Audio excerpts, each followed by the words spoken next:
If you need to save some cash fast, what you really need to do is change your money mindset.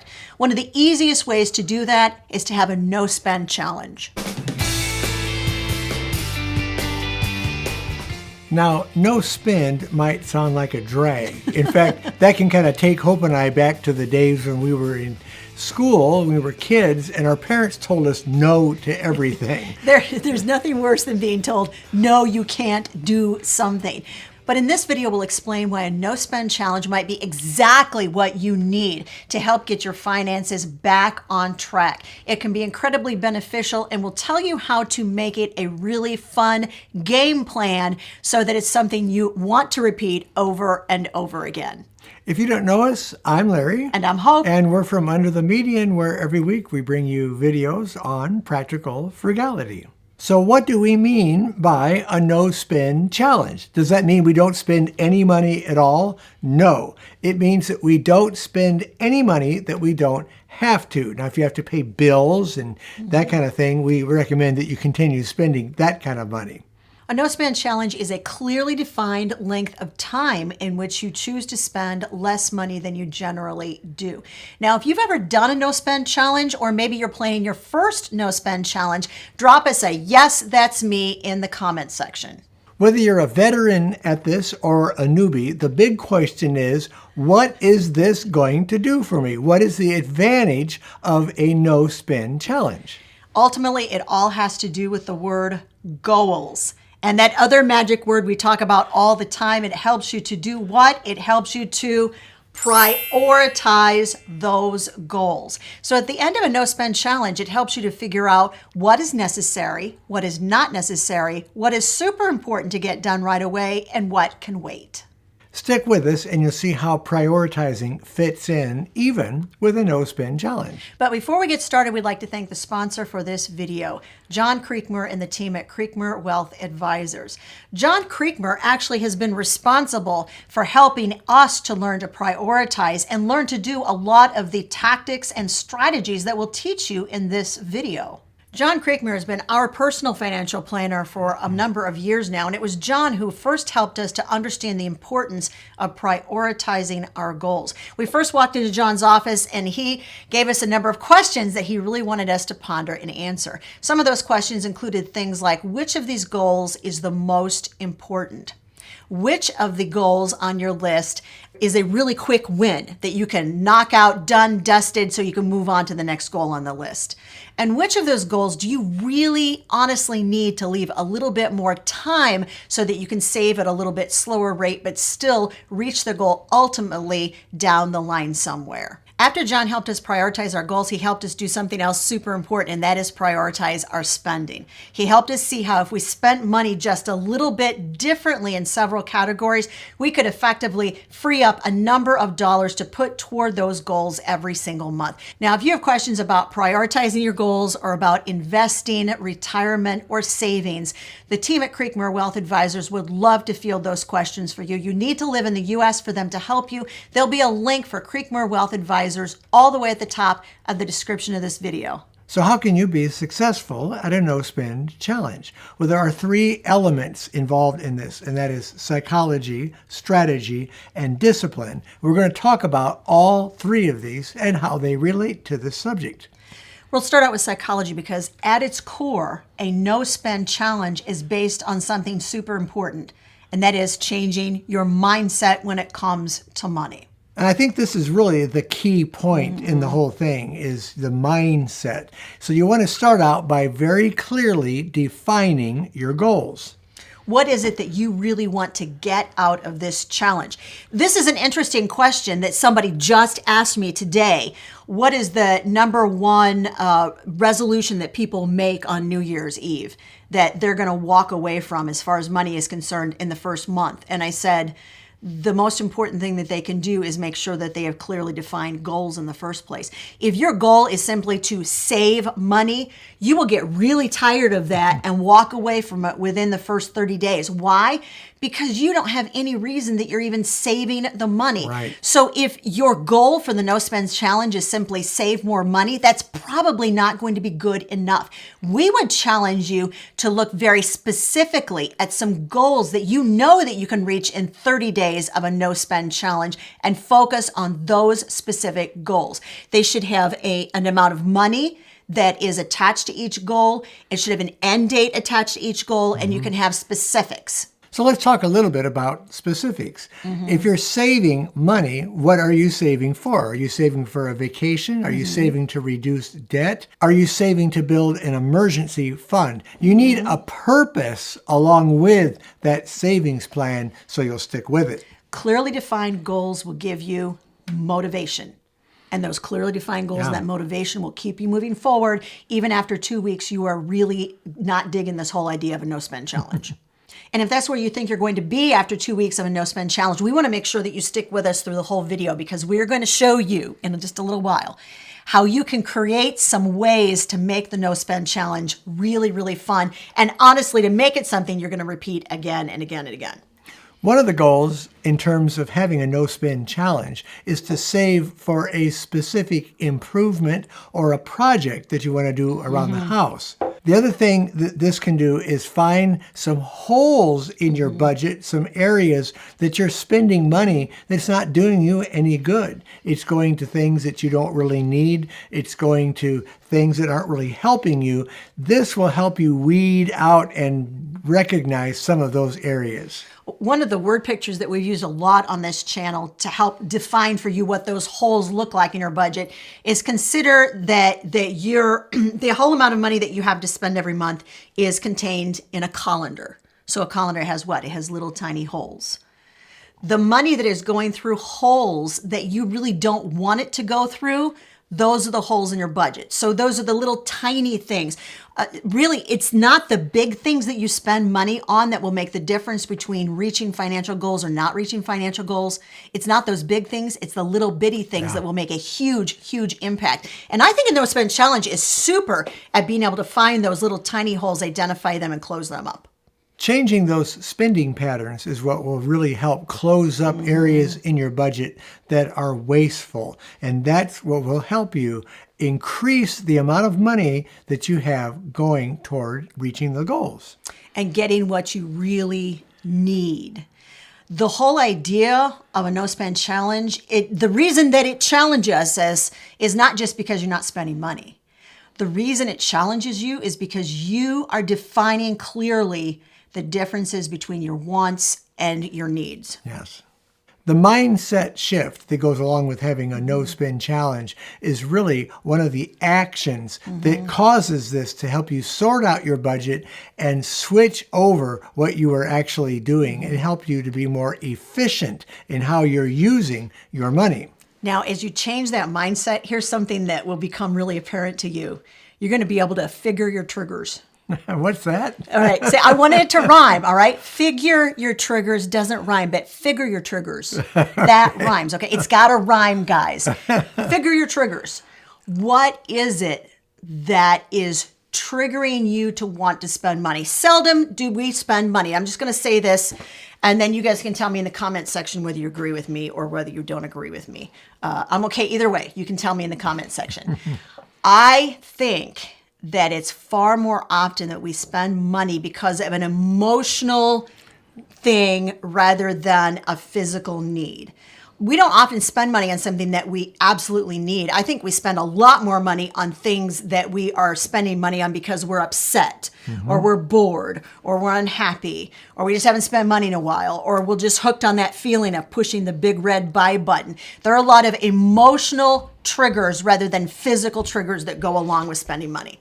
And there's a lot of desires that go along as triggers as well. You see an ad on Amazon or just an item on Amazon, and that triggers you to want to buy it because you think, oh, I'm going to really need this. But as you really look at this carefully, it will help you to manage those triggers, eliminate the triggers, and identify what the triggers are in the first place. Because I think it's those triggers that make us so that we wind up 6 months down the road looking at something and going, why did I even buy this thing? We had that when we used to go to auctions years ago before the kids were born. We went to auctions a few times. And we would often sit in the auction and people would get in this bidding war over something that was like, what in the world?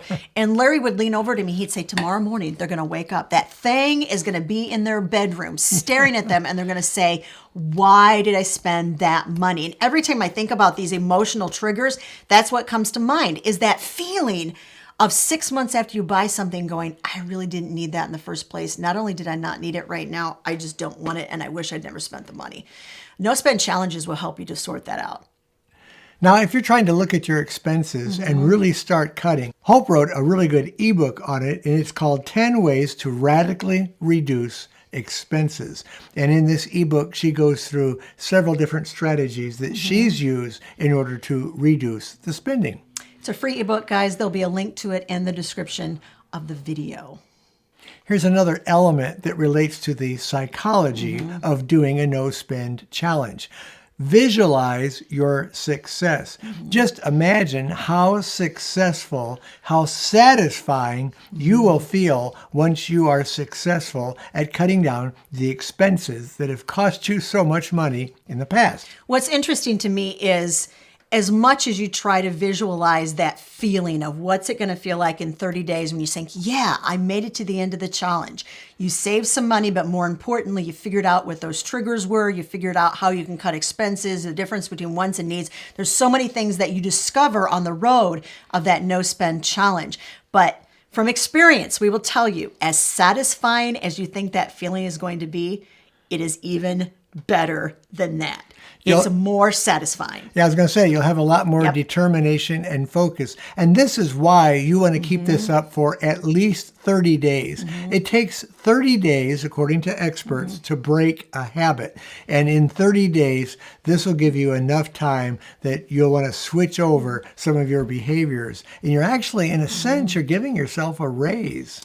Not only in 30 days can you break a habit, but you can institute new habits. So you can do it simultaneously. At the same time, you can be breaking bad habits and instituting new good habits. We've talked about the psychology of the no-spend challenge. Now let's talk about the strategy of the no-spend challenge. The strategy for your no-spend challenge really depends on what type of no-spend challenge that you are planning to do. Now, rather than cover the different types of no-spend challenges, we talked about 5 specific different kinds of no-spend challenges you might want to do. We did a whole video on it. We're going to make sure that that video is linked right up there, up above, and we'll also put it in the description of this video.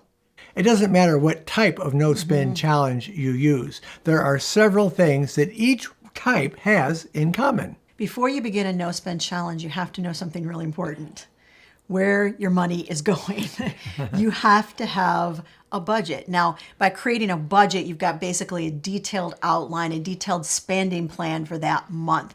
Easiest way to do this, guys, is to look at your last month of your bank statement and highlight, let's say in red, everything that has to do with food. Highlight in green, everything that has to do with housing. Highlight in blue, everything that has to do with insurance. You get the idea. So basically, it takes less than 10 minutes to color code 30 days worth of spending on your bank statement. By doing this, it's going to become super crystal clear where your money is going.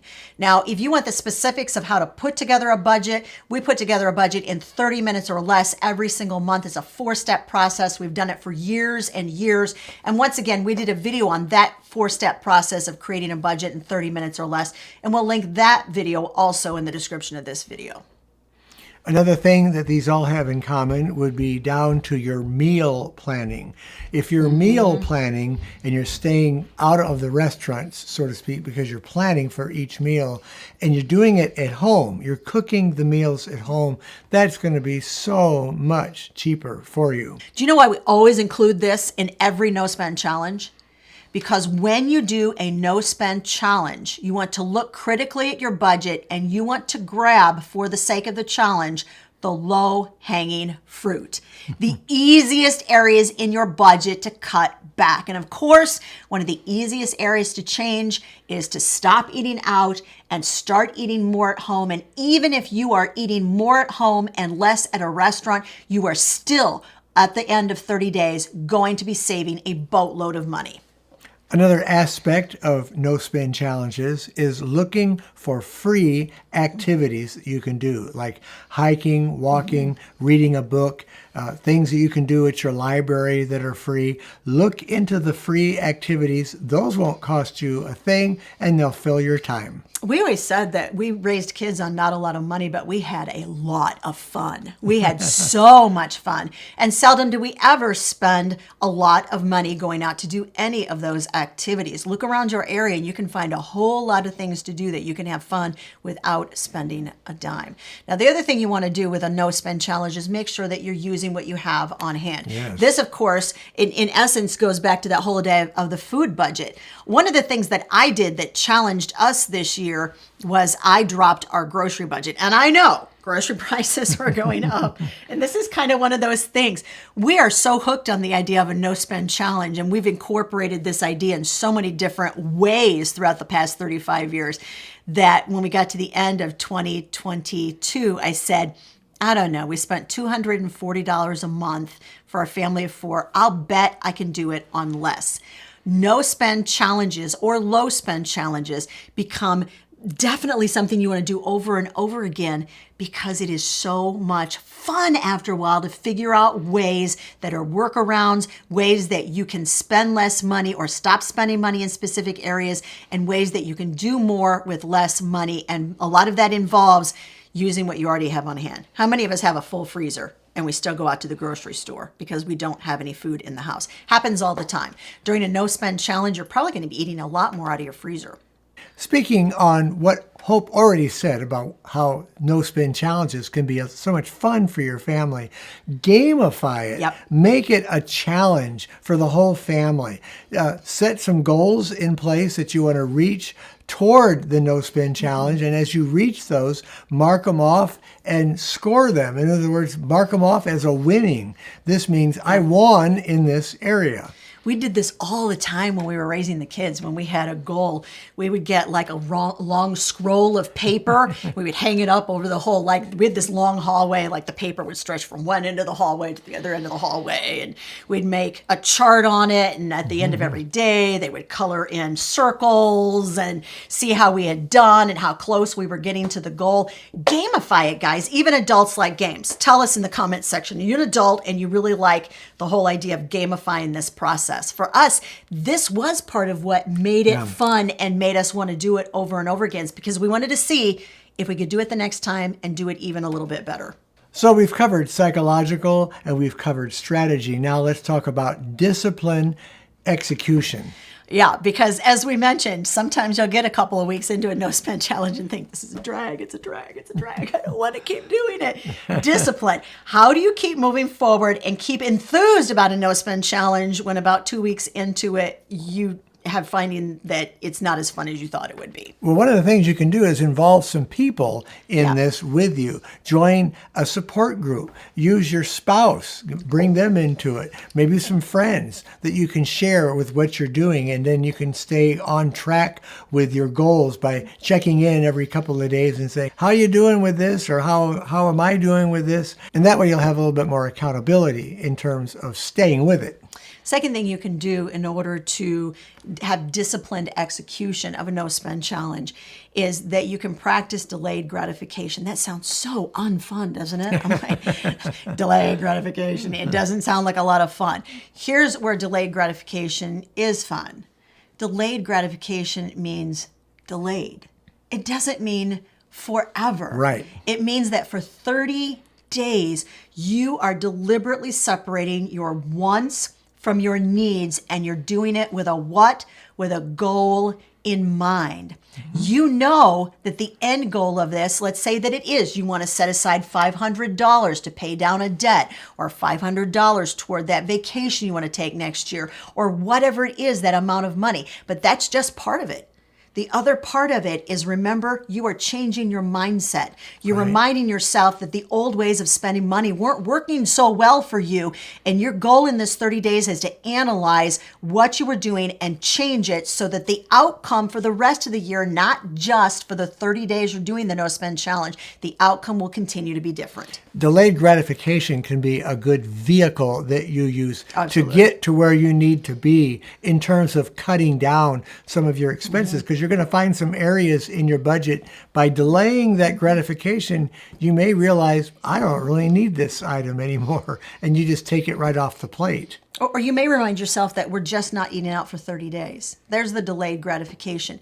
But you will also find that after 30 days, you've realized that maybe you really are eating out too much. Really, maybe you are spending too much on that area of your budget every single month. And let's just say you want to go out to eat once a month instead of twice a week.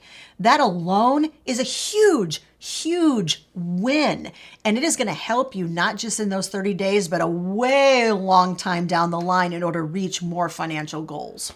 By tracking your progress, you're going to see just how much money you saved, and this will encourage you to stay with it. That's kind of where that gamifying comes in. I'm gonna put that chart up again that kind of shows how we gamify this whole idea of a no spend challenge. You'll notice at the top of that chart, I have a space for the date, and then I have a space for our top 3 goals. 3 goals we want to meet during the no spend challenge, and then I've got all those colored circles. Actually, they're not colored in because as you go through, you're going to print this out, stick it on your fridge, and for each day that you don't spend money, you're going to color in one of those dots, and it's going to remind you every time you look at it, yep, we are making progress. It's the whole idea of tracking the goals. Make sure you stay flexible. In other words, if you don't meet every single goal that you have in mind during this no spend challenge, don't be too hard on yourself. Life happens. Things can get in the way of keeping you from meeting some financial goals. Just start from where you're at and continue on. Don't be hung up on the fact that, oh no, I didn't make 3 goals that I had in mind during this. Let's just say you made 2 goals. But what did you learn about yourself, about your finances, about your spending habits that are going to help you to reach that third goal down the line? This is a learning process. Right. This is not a win or lose. This is a learning process. Think of a no spend challenge that way, and you'll do very, very well on it. Here's a couple more tips we're going to add to this whole process. Make sure that you unsubscribe and unfollow certain channels or directions that you may be coming up on your computer that are causing you to spend money that you don't need to. That's going to help you to figure your trigger. See, I got to say it again. I just like saying it. All right, you are going to think really hard about DIY and repurposing. One of the things that happens during No Spend Challenge is you figure out workarounds. We are huge fans of workarounds, how to get what you want without going down the conventional path, which generally costs a lot more money. Sort of sidestep that conventional path, go around and work around it to get to where you want to go, but spending a whole lot less money. And don't forget to reward yourself once you've made what you were looking for in terms of these little goals.